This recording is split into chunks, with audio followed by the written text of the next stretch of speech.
Тәуелсіздіктің 30 жылында Алматы қарқынды дамып келе жатқан мегаполиске айналды.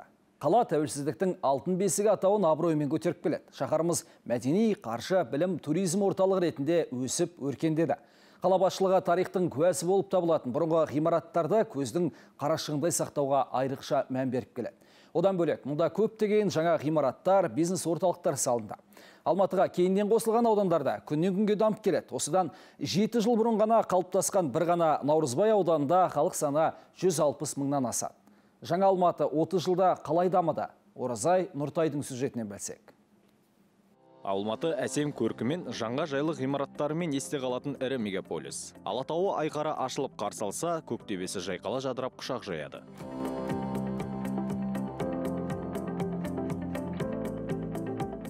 Апорт отаны тәуелсіздік жылдары қарыштап дамып, шаһарда заман талабына сай кешендер мен ғимараттар бой көтергені дүйім жұртқа мәлім. Соның бірі Алматы арена. Бұл спорт кешені 2017 жылы өткен әлемдік универсиадаға арнап салынған.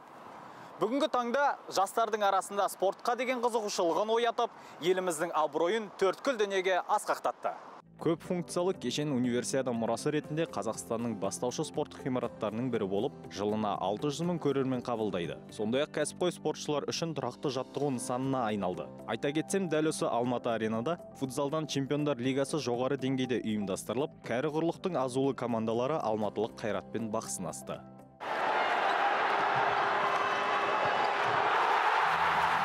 Тәні саудың жаны сау деп бекер айтпаса керек. Себебі дені сау адам мемлекеттің ең басты капиталы. Сондай-ақ ел абыройын асқақтатар азаматы. Оған дәлел 76 жастағы қазақстандық Салтанат Түйтебаев. Ол Нью-Йорк марафонында күміс жүлде иеленіп, мемлекетіміздің даңқын тағы бір мәрте көтерді.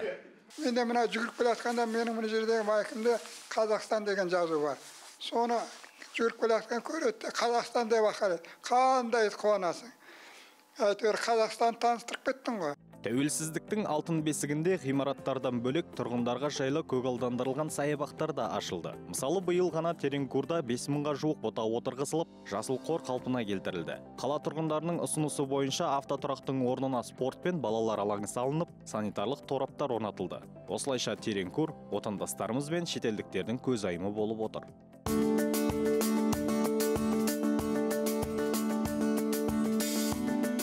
Ал қазір біз Алатау креатив хаб орталығында жүрміз. Бұл орталық қазіргі таңда алматылық жастардың сүйікті орнына айналған.